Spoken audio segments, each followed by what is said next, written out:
This episode was fine. The story of this episode is pretty simple. Wong, who has a lot of screen time in this episode, is suing a magician for unauthorized use of the mystic arts. And while all that's going down, Jennifer Walters is getting into the dating scene as She-Hulk. So yes, this is this episode. I do feel like, in a way, this episode pretty much captures what this show is about. It's a weekly adventure with She-Hulk. A bunch of wacky characters show up. She gets to deal with them. And there's a cameo by a cool character. In this case, Wong, again. And they even mention at the start, Jennifer Walters mentions that we're all probably really excited knowing that Wong is back in this episode. And we get to see him throw down this time. He whips out some cool-ass magic moves. He and She-Hulk get to team up to take down some enemies. And I enjoyed it. But in terms of other characters that show up, we have, first up, Donnie Blaze. Now, this dude is so full of himself and so narcissistic that it's kind of charming in a way. And every time he's there, I just couldn't help but enjoy him. There's a scene of him in a courtroom. Kind of funny, not gonna lie. And then there's Madison with two N's and a Y, not where you would expect. And my God, they devoted way too much screen time to this character that they definitely think was funnier than she was. She's basically this character who wanders around. She calls Wong, Wongers. And she's just falling over, pissed drunk all the time.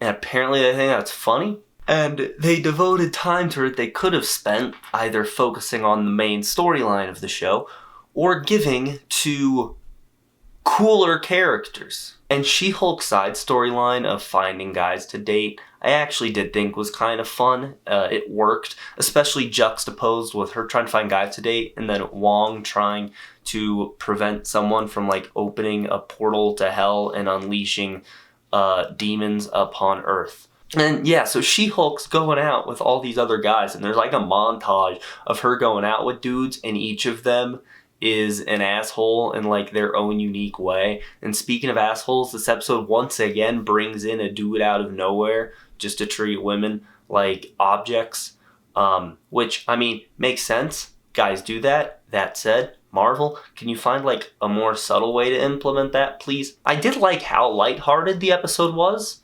I enjoy a lighthearted show, especially when you have all the, universe-breaking shit that we've been experiencing the last couple of years in the MCU.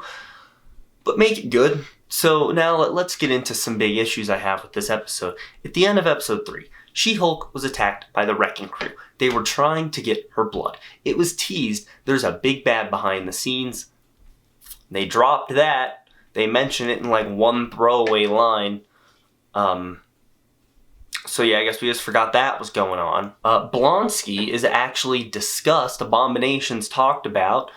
Jen talks about having to finish the parole papers and whatnot. We never see that come to light. Also, I wish they would have hired writers who actually know how to write legal scenes, because as Jessica Gao said 3 days before the show started, completely shooting herself in the foot and giving the show the worst publicity possible. The entire writer's room sucks ass at writing legal scenes, so Marvel, from now on, if you have a legal show with attorney in the title, hire people who can actually do their job. And while we're on the subject of writers, the writers of this show have zero clue when the appropriate time is to end an episode. This episode has no resolution. It just ends. It's okay for an episode to end on a cliffhanger, leaving you wanting more. I would expect that. That's good television. That's good writing. But there's a difference between leaving people wanting more and leaving people with nothing.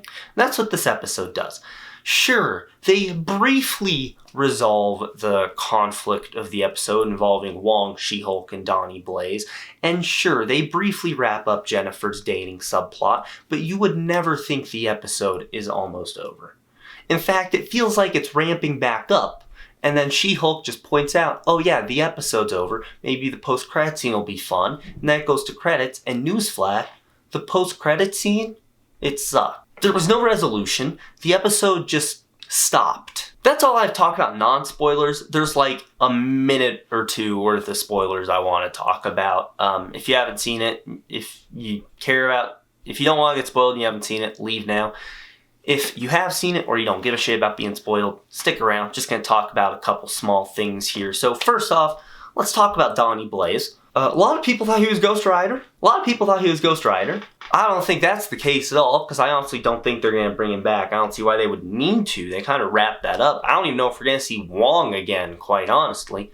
And then there's Madison with two Y's, then there's Madison with two N's, one Y, not where you would expect. What an absolute horrible character. She is a nothing character. Her one character trait is that she is she's drunk all the time. They think that's funny, apparently. And she spoiled The Sopranos for me. And for Wong. Hated the post-credit scene, absolutely despised it, because it's just Wong and Madison talking about their favorite drinks. That's not fun at all. And of course Madison's drunk as hell. The joke didn't work the first time, didn't work the second time, didn't work the third time, sure as hell didn't work the fourth time when they tried it. That's not a joke. It's really not a joke. It's just a thing. And lastly, Titania's back suing She-Hulk because Titania trademarked the name She-Hulk before She-Hulk did. So now she has claim to that, and she's suing She-Hulk over the use of the name. I'm sure that'll be really fun to deal with. Titania already gonna annoy the shit out of me, and she's only had one line on screen. And yeah, they took the storyline they were setting up that people have been talking about for a whole week of, oh, who's behind the scenes? Why do they want her blood? There was even a rumor or something. There was something going around. They were going to hint more at that this episode. They didn't. So, yeah, I don't know what's going on. When are we going to see Daredevil?